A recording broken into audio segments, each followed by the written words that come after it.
Pourquoi tu fixes ma maman du regard? Demanda la petite fille noire d'une voix si claire que les verres semblèrent cesser de vibrer. Dans le salon privé du palace, sous les lustres de cristal et les reflets dorés sur le marbre, personne ne respira pendant une seconde entière. On racontait qu'Adrien Valcorcy faisait taire des ministres d'un simple regard, qu'aucun homme n'osait lui poser une question sans mesurer le prix des mots. Pourtant ce soir-là, face à une enfant de 7 ans, ce fut lui qui resta muet. Maël Diop se tenait devant sa mère comme un petit rempart vivant, ses chaussures usées sur le parquet ciré, ses grands yeux fixés sur cet homme en costume sombre qui n'avait pas quitté sa mère du regard depuis qu'elle servait le vin. Il ne regardait ni les invités, ni les financiers, ni les notables venus chercher sa faveur. Il regardait cette femme invisible pour tous les autres. Et cela, Maël l'avait vu. Sa mère posa doucement sa main sur son épaule, murmurant qu'il fallait se taire, qu'on ne parlait pas ainsi à un homme comme lui. Mais l'enfant ne bougea pas. Il y avait chez elle cette droiture silencieuse que les adultes perdent avec les années. Adrien sentit quelque chose se fissurer dans sa poitrine lorsqu'elle releva le menton comme si elle le jugeait. 7 ans plus tôt, dans une autre ville, une autre nuit, il avait vu les mêmes yeux. Pas semblables. Les mêmes. Le temps sembla ralentir. Les conversations moururent autour de la grande table. Même les gardes, pourtant dressés à ne rien montrer, échangèrent un regard furtif. Adrien aurait pu sourire, détourner les yeux, reprendre son masque de marbre. Au lieu de cela, il observa l'enfant comme un homme qui reconnaît un fantôme. « Comment t'appelles-tu » et demanda-t-il enfin, mais sa voix n'avait plus la dureté habituelle. Maël lui répondit-elle sans peur. Puis, après un silence qui fit trembler quelque chose dans l'air, « Tu as l'air triste quand tu regardes maman. » Quelques invités baissèrent les yeux, mal à l'aise. Personne ne parlait ainsi au chef Valcorcy. Pourtant personne n'osa interrompre cette étrange scène. La mère de Maël, le visage blême, semblait vouloir disparaître. Adrien, lui, regardait maintenant non plus une enfant insolente, mais une énigme vivante. Pourquoi connaissait-il ce prénom avant même qu'elle le prononce? Pourquoi cette berceuse corse oubliée lui revint soudain en mémoire en observant ses lèvres? Et pourquoi sentait-il monter une peur qu'aucun rival ne lui avait jamais inspirée? Il se leva lentement. Les hommes autour de lui crurent qu'il allait mettre fin à cette audace. Mais il s'approcha de Maël comme si chaque pas pesait des années. À moins d'1 mètre, il remarqua autour du cou de l'enfant un petit médaillon terni, presque banal. Son souffle se coupa. Il connaissait ce médaillon. Il l'aurait reconnu dans l'obscurité. Maël pencha la tête et demanda avec l'innocence terrible des enfants. « Monsieur, est-ce que vous connaissez ma maman depuis avant ma naissance ?» Cette fois, ce ne fut pas seulement la salle qui se figea. Ce fut le passé lui-même.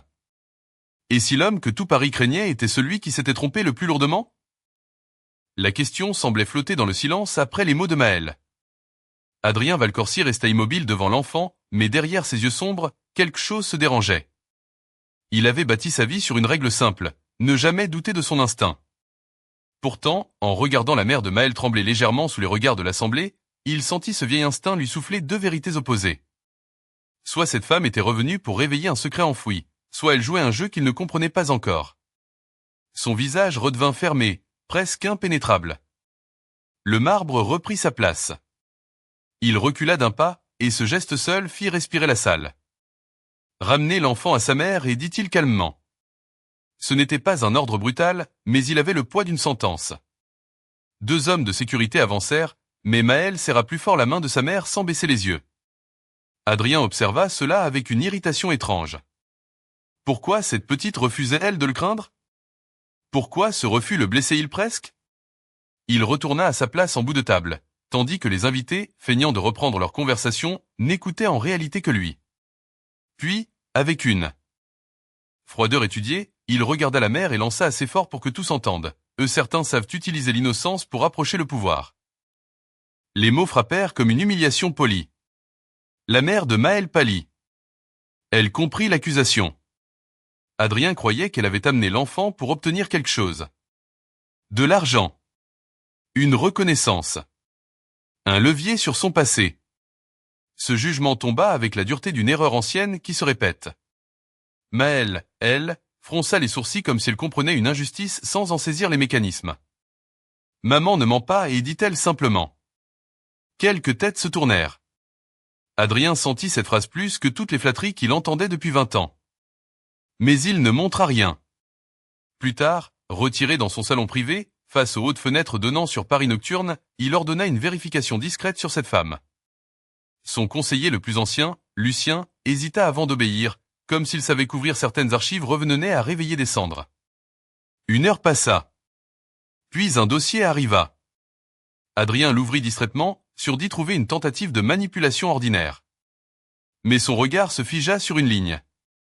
Un fonds caritatif anonyme. Des virements réguliers depuis 7 ans. Pour une mère célibataire et une enfant nommée Maëlle Diop. Montant modeste, constant, protégé par une fondation qu'il avait créée autrefois pour réparer un seul remords, avant de l'oublier. Son propre argent avait veillé sur elle. Son propre nom les protégeait dans l'ombre. Il relut 3 fois. Impossible. Son jugement venait de se fissurer. Lui qui pensait découvrir un piège venait de découvrir qu'il faisait déjà partie de leur survie. Il posa lentement le dossier. Dans le reflet de la vitre, son visage paraissait soudain plus vieux. Lucien murmura, « Et vous les protégiez sans savoir que c'était elle ?» Adrien ne répondit pas. Une mémoire monta. Une promesse faite une nuit de pluie à Marseille. Une promesse qu'il croyait morte. Et dans la salle de réception, sans savoir qu'un empire vacillait ailleurs, Maëlle demanda à sa mère d'une voix douce, « Pourquoi il avait l'air blessé quand il a parlé ?» Sa mère ne trouva pas de réponse. Mais dans un bureau plongé dans la pénombre, Adrien Valcorsi venait de comprendre quelque chose de plus dangereux que n'importe quel ennemi. Il avait peut-être jugé innocente celle qu'il devait protéger. Comment un enfant peut-il voir une blessure qu'un empire entier n'a jamais osé nommer? Le lendemain, Paris s'éveillait sous une pluie fine qui rendait les pavés luisants comme du verre sombre, mais dans l'hôtel particulier d'Adrien Valcorsi, le silence avait une densité presque sacrée. Il n'avait presque pas dormi. Le dossier était resté ouvert sur son bureau comme une accusation muette. Pourtant ce n'était ni les contes ni le passé qui occupaient son esprit, mais une phrase d'enfant, eût-tu à l'air triste. Personne ne lui avait jamais parlé ainsi. Au matin, alors que les domestiques traversaient les couloirs en évitant son regard, Adrien prit une décision étrange pour un homme qui ne changeait jamais ses habitudes. Il fit rappeler la mère de Maëlle au prétexte d'un oubli lors de la réception. Elle arriva avec sa fille, méfiante, vêtue simplement, tenant la petite main chaude de l'enfant comme si cela suffisait à affronter un royaume. On les fit attendre dans une bibliothèque interdite aux visiteurs, murs de chêne, livres anciens, lumière grise tombant des hautes fenêtres. Mais avant même que les adultes parlent, Maëlle échappa doucement à la main de sa mère et marcha seule entre les rayonnages. Comme si elle était chez elle. Adrien l'observait depuis le seuil. Pas comme un parrain jauge une menace. Comme un homme qui cherche une réponse dans un visage. « Tu n'as pas peur de moi ?» et demanda-t-il finalement. Maëlle leva les yeux. « Les gens ont peur parce qu'ils te regardent comme un chef. Moi je te regarde comme un monsieur triste. » Le monde sembla suspendu. Sa mère voulut la reprendre, honteuse, mais Adrien leva légèrement la main. Qu'on la laisse parler. Cette simple permission troubla même les gardes. L'enfant avança encore de quelques pas et remarqua sur une étagère une vieille boîte musicale. Elle demanda si elle pouvait l'ouvrir. Personne n'aurait osé toucher quoi que ce soit ici. Adrien acquiesça sans savoir pourquoi. La petite tourna la clé. Une mélodie fragile remplit la pièce. Une vieille berceuse corse, presque oubliée. Adrien se figea. Son souffle se rompit. Et avant qu'aucun adulte ne comprenne ce qui arrivait, Maëlle, spontanément, se mit à fredonner la suite. Juste. Parfaitement juste. Sa mère la regarda, stupéfaite. Qui t'a appris ça? Et demanda à Adrien, mais sa voix n'était plus celle d'un homme qui contrôle. C'était presque une supplication. Maëlle haussa les épaules. Maman me chantait ça quand j'étais malade. La mère pâlit. Je ne lui ai jamais appris cette chanson, et murmura-t-elle, comme si elle se parlait à elle-même. Alors Adrien comprit que quelque chose le dépassait. Ce n'était plus seulement un secret du passé. C'était une trace vivante. Une mémoire transmise sans qu'aucun d'eux sache comment. Son regard changea. Une première fissure, fine mais irréversible, traversa l'armure de cet homme que Paris disait insensible. Maëlle s'approcha encore et posa une question si simple qu'elle traversa toutes les défenses. « Pourquoi tu fais semblant d'être dur si ton cœur est fatigué ?» Même Lucien, au fond de la pièce, baissa les yeux. Personne n'aurait survécu à une telle audace venant d'un adulte. Mais dans la bouche d'une enfant, cela devenait vérité nue. Adrien resta silencieux, puis demanda doucement à la mère de s'asseoir. Pour la première fois, il ne parlait plus à une domestique, mais à quelqu'un dont l'existence comptait. Pourtant, au moment où cette douceur inattendue semblait ouvrir quelque chose de fragile, un détail fit trembler le destin. En se penchant pour ramasser son médaillon tombé sur le tapis, Maëlle murmura quelques mots de la berceuse, dans un vieux dialecte corse que même beaucoup d'hommes d'Adrien ne comprenaient plus. La pièce devint glaciale. Lucien recula d'un pas. Adrien sentit le passé lui prendre la gorge. Car il n'existait qu'une seule femme hors de sa famille qui connaissait ses paroles. Et si le secret n'était pas celui qu'Adrien croyait avoir enterré, mais une vérité plus ancienne que sa propre faute? Personne ne parla lorsque les derniers mots en dialecte corse quittèrent les lèvres de Maëlle. La pièce semblait écouter le passé respirer. Adrien Valcorsi ne clignait presque plus des yeux. Pour la première fois depuis des années, l'homme que l'on disait impénétrable paraissait frappé d'une peur silencieuse. Il connaissait cette berceuse. Pas seulement la mélodie. Les mots oubliés que Maëlle venait de murmurer n'étaient transmis que dans un cercle réduit, presque disparu, au fond des montagnes corses où sa mère les chantait les soirs d'orage. Comment une enfant franco-sénégalaise née à Paris pouvait-elle les connaître? Sa mère, assise devant lui, serrait les mains si fort que ses jointures blanchissaient. Adrien sentit qu'elle portait un secret plus lourd que sa pauvreté, plus lourd que la honte. Il demanda simplement « Qui t'a appris ces mots ?» Maëlle répondit avec la simplicité des innocents « Je croyais que tout le monde les connaissait. » Puis elle ajouta, en regardant sa mère « C'est quand elle pleure qu'elle les chante. » Cette phrase traversa Adrien comme une lame invisible. Quelque chose se déchira en lui, et sans prévenir, sa mémoire le ramena 7 ans en arrière. Marseille. Le port noyé de pluie. Une jeune femme enceinte courant dans la nuit, un visage terrifié éclairé par les réverbères. Il l'avait aidée à disparaître. Il croyait la sauver en la laissant partir. Il croyait avoir protégé une vie. Et depuis, ce souvenir était devenu son remords le plus secret. Il avait toujours pensé que cette femme était la mère de l'enfant. Mais en observant la femme devant lui aujourd'hui, il sentit une discordance. Pas dans son regard. Dans le silence qu'elle portait. « Dis-moi la vérité » et murmura-t-il. Sa voix n'avait plus rien d'un ordre. Longtemps, elle se tut. Puis elle releva enfin les yeux. « Ce n'est pas moi que tu as sauvé cette nuit-là. » Même Lucien cessa de respirer. Adrien resta figé. Le monde bascula d'1 millimètre. Elle poursuivit avec lenteur, comme si chaque mot coûtait des années. La femme qu'Adrien avait aidée n'était pas elle, mais sa sœur aînée. La véritable mère de Maëlle. Celle qui n'avait jamais pu revenir. Celle qui lui avait confié le bébé au prix d'un serment. Pendant 7 ans, elle avait élevé Maëlle comme sa propre fille pour la garder hors des ombres qui cherchaient encore. Ce passé. Adrien sentit le sol intérieur se dérober. Il n'avait pas retrouvé une femme oubliée. Il venait de retrouver la trace vivante d'une promesse inachevée. Mais le plus bouleversant n'était pas là. Maëlle, assise au pied d'une bibliothèque, jouait avec le médaillon sans savoir que le destin tournait autour d'elle. Adrien demanda, presque à voix basse, « Elle sait qu'elle est adoptée ?» La mère secoua la tête. « Non. Pour elle, je suis simplement maman. » Un silence immense suivit. Un silence rempli de dignité blessée. Adrien baissa les yeux pour la première fois devant quelqu'un d'autre que ses morts. Une fissure plus profonde traversa son armure. Le parrain commençait à craquer. Puis survint un détail plus troublant encore. Lucien, qui avait reconnu un ancien nom dans les récits de cette nuit-là, ouvrit un vieux registre de famille conservé dans la bibliothèque. Il pâlit. Adrien, et souffla-t-il. Une date. Un prénom féminin. Une note manuscrite. La sœur que tu as sauvée avait désigné un tuteur dans une lettre déposée avant de disparaître. Adrien tendit la main tremblante. Il lut son propre nom. Et avant qu'il puisse comprendre comment une femme absente avait prévu cela, Maëlle leva les yeux et demanda avec innocence. « Pourquoi tout le monde me regarde comme si j'étais revenu de très loin ?» Cette fois, ce n'était plus seulement un secret qui s'ouvrait. C'était le destin lui-même qui demandait des comptes. Que vaut un empire quand un enfant devient plus précieux que son propre pouvoir? Cette question aurait semblé absurde pour quiconque connaissait Adrien Valcorsi quelques jours plus tôt. Pourtant, depuis la révélation de la lettre, quelque chose d'invisible avait changé dans la maison, comme si les murs eux-mêmes retenaient leur souffle autour de Maëlle. Adrien observait désormais chacun de ses gestes avec une attention qui le troublait.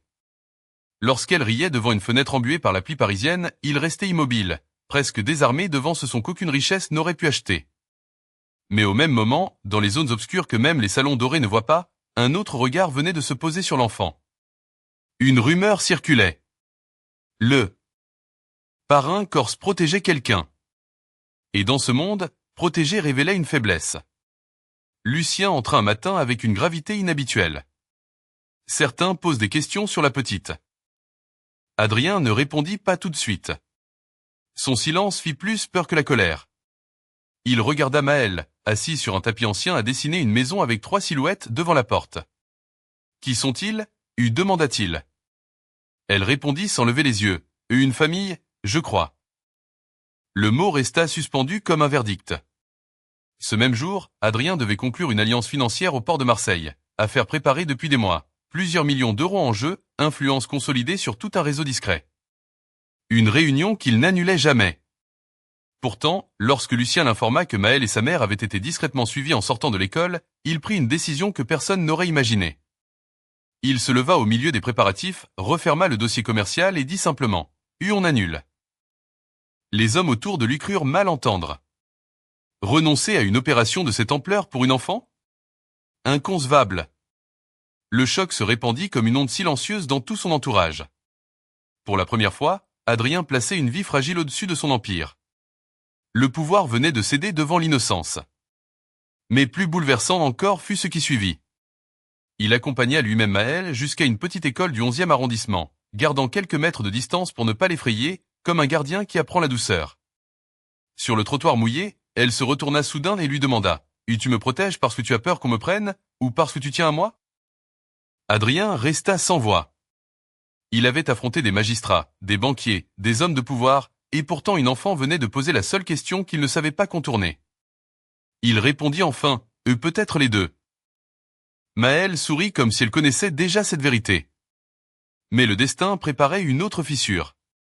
Le soir même, Lucien apporta une information plus troublante encore. La fuite sur Maëlle ne venait pas d'un rival extérieur. Elle venait de l'intérieur. Quelqu'un très proche d'Adrien t'avait parlé. Quelqu'un présent à sa table depuis 20 ans. Une trahison nichée au cœur même de ce qu'il appelait famille. Adrien ne montra ni rage ni surprise. Seulement une fatigue nouvelle dans le regard. Comme si chaque révélation lui apprenait que le danger n'était pas là où il avait toujours cru. Puis, tandis que Maëlle s'endormait dans une chambre protégée de la maison, elle murmura dans son sommeil quelques mots presque imperceptibles. « Ne me laisse pas encore. » Adrien, qui passait devant la porte, s'arrêta net. Encore. Ce mot le glaça. Comme si l'enfant parlait à travers une mémoire qu'elle n'avait jamais vécue. Il entra, remit doucement une couverture sur elle, et vit dans sa petite main fermée un dessin plié. Il l'ouvrit. La maison dessinée plus tôt avait changé. 3 silhouettes étaient devenues 4. Et la 4e portait son nom. Et si la plus grande faute d'un homme puissant n'était pas ce qu'il a fait, mais ce qu'il a cru trop longtemps? Cette nuit-là, Adrien Valcorsi ne dormit pas. Le dessin de Maëlle restait posé sur son bureau, cette 4e silhouette portant son nom lui paraissant plus redoutable que n'importe quelle menace. À l'aube, Paris semblait noyé dans une lumière pâle, et quelque chose en lui savait qu'il ne pourrait plus revenir à l'homme qu'il était. Pourtant une vérité plus dure l'attendait encore. Il demanda à la mère de Maëlle de revenir seule. Pas comme on convoque. Comme on implore une vérité. Dans la bibliothèque silencieuse, elle resta debout longtemps avant de parler. Adrien sentit qu'il allait entendre ce qu'il avait passé 7 ans à fuir. « Tu crois que ton plus grand remords est d'avoir laissé partir ma sœur, et dit-elle enfin.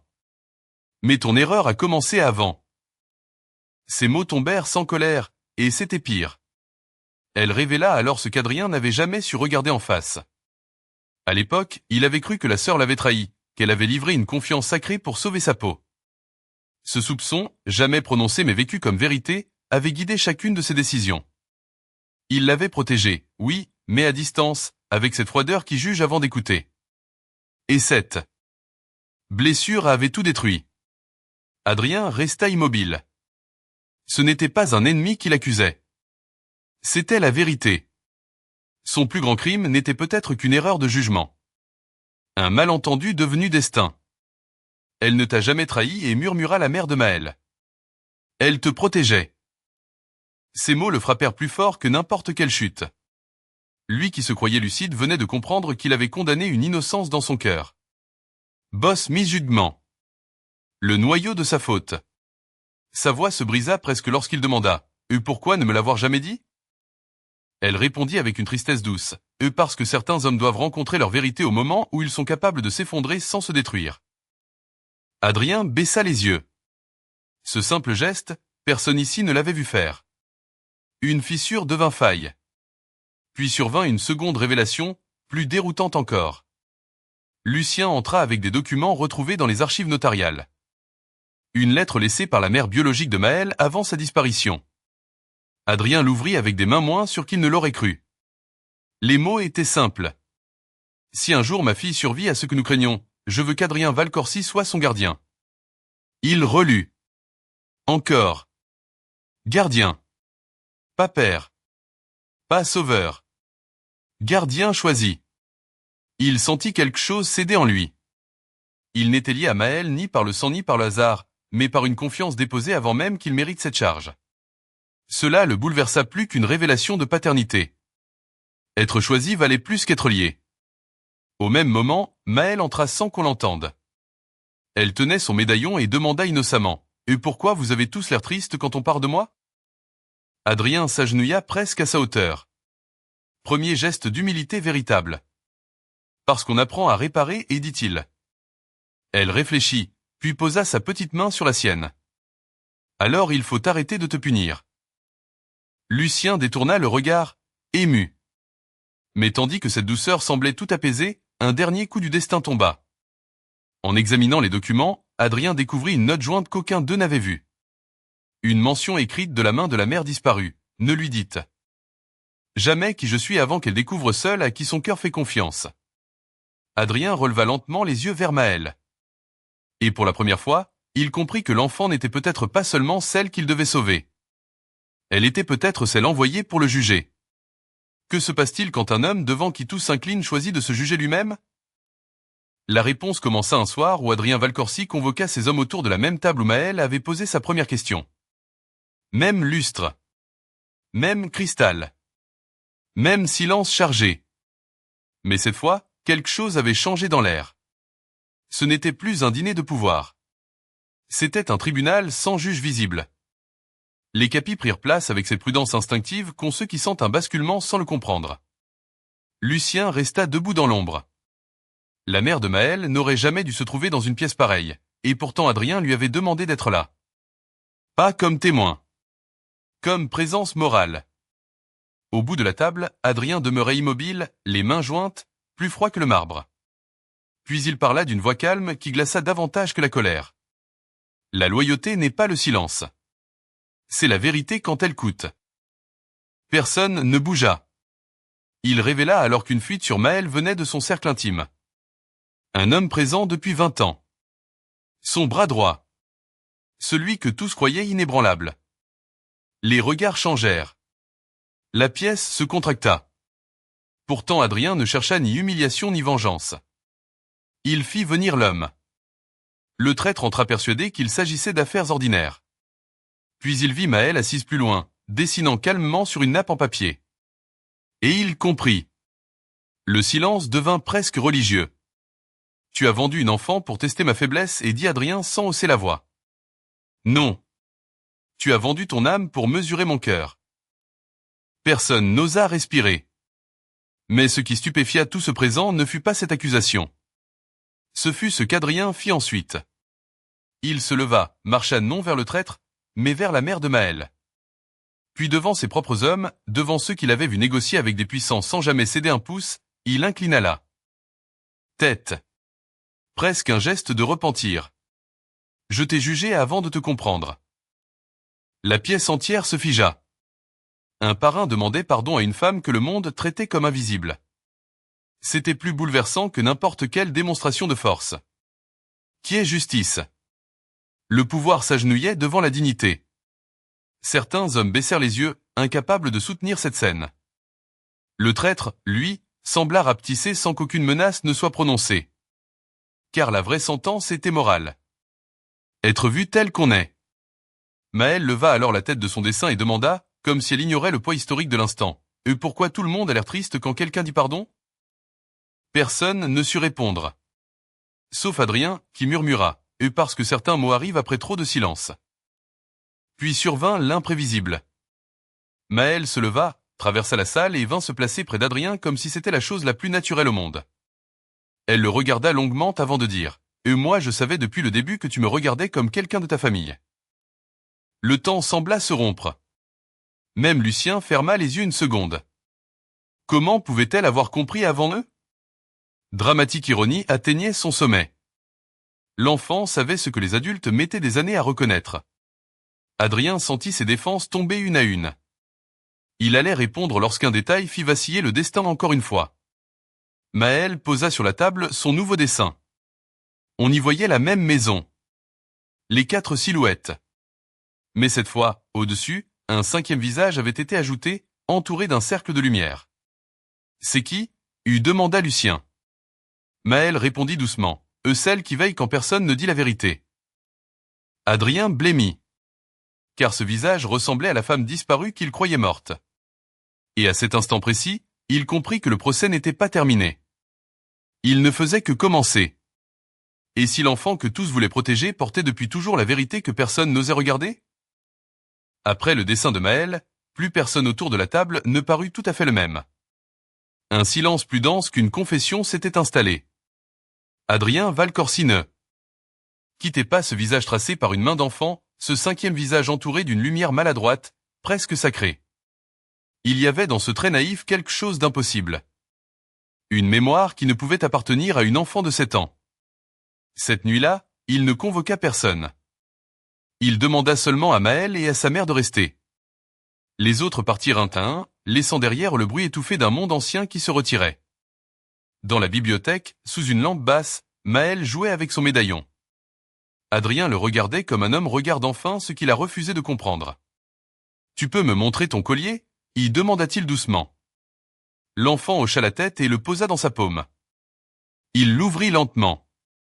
Ses doigts tremblaient. À l'intérieur, une photographie minuscule, usée par les années. 3 silhouettes. Lui. La femme disparue. Un nourrisson. Son souffle se suspendit. Mais le véritable vertige vint quand il retourna le médaillon. Gravé à peine visible, une date. Une date postérieure au jour où l'on croyait l'enfant morte. Maëlle n'aurait jamais dû exister selon l'histoire officielle. Et pourtant elle était là, assise devant lui, vivante, regard immense et calme. Finale révélation. Le miracle n'était pas métaphorique. Il respirait devant lui. La mère de Maëlle murmura avec émotion. « Je n'ai jamais osé te dire qu'elle a survécu à ce qu'on croyait impossible. » Adrien ferma les yeux une seconde. Toute sa vie de certitude s'effondrait dans une photo de quelques centimètres. Mais ce n'était pas fini. Maëlle le regarda soudain et demanda « Pourquoi tu pleures sans larmes ?» Il eut un léger sourire brisé. Puis elle sortit de sa poche un papier plié. Une feuille d'école. « J'ai écrit quelque chose. » Elle lut avec l'application grave des enfants. Parfois les gens qu'on cherche sont déjà là, mais les grands ne savent pas voir. Lucien, qui se tenait près de la porte, détourna discrètement le regard. Même lui semblait vaincu par cette innocence. Adrien comprit alors que Maëlle n'était pas seulement l'héritière d'un secret. Elle était la réponse à sa faute. Pourtant un dernier voile restait à tomber. La mère s'approcha et tendit à Adrien une enveloppe qu'elle avait gardée 7 ans. Elle m'avait demandé de ne te la remettre que si Maëlle te choisissait d'elle-même. Ces mots le frappèrent. Pas s'il la retrouvait. S'il était choisi. Il ouvrit la lettre. Quelques lignes. Une écriture qu'il reconnut immédiatement. Si un jour notre enfant te regarde sans peur, c'est qu'elle saura ce que moi j'ai vu en toi avant toi-même. Protège sa dignité plus que sa vie. Adrien resta pétrifié. Ce n'était plus seulement un devoir. C'était une absolution offerte avant sa repentance. Maëlle s'approcha alors, posa sa petite main sur son bras et demanda avec un sérieux désarmant. « Quand tu me regardais ce soir-là, tu m'as reconnu ou tu t'es reconnu toi-même » Personne n'aurait su répondre à une telle question. Adrien murmura enfin, et peut-être les deux. L'enfant sourit comme si elle attendait cette réponse depuis toujours. Puis elle fit tomber sans le vouloir le médaillon ouvert. Une seconde photo glissa hors d'un double fond caché. Personne ne savait qu'il existait. Adrien la ramassa. Il pâlit. On y voyait la mère disparue tenant un nouveau-né, et au dos, une phrase. « Dis-lui un jour que son vrai héritage n'est pas mon nom, mais l'homme qu'elle fera plier. » Adrien releva les yeux vers Maëlle. Il comprit soudain que l'explosion émotionnelle qu'il redoutait n'était pas encore venue. Car le lendemain, pour la première fois de sa vie, il allait devoir apparaître non comme chef, mais comme père devant le monde. Que devient un homme devant qui tout le monde s'incline, lorsqu'une enfant lui apprend enfin à se pencher vers quelqu'un d'autre? Le lendemain matin, Paris baignait dans une lumière douce de printemps lorsqu'Adrien Valcorsi franchit un lieu où personne n'aurait imaginé le voir. Pas un palais. Pas un conseil discret. Une école publique du 11e arrondissement. Une cour modeste aux murs colorés, des dessins d'enfants accrochés aux vitres, des parents ordinaires parlant près du portail. Ici, son nom ne commandait rien. Ici, seuls comptaient les enfants. Et pourtant, pour la première fois de sa vie, Adrien semblait plus nerveux qu'en présence de chefs d'État.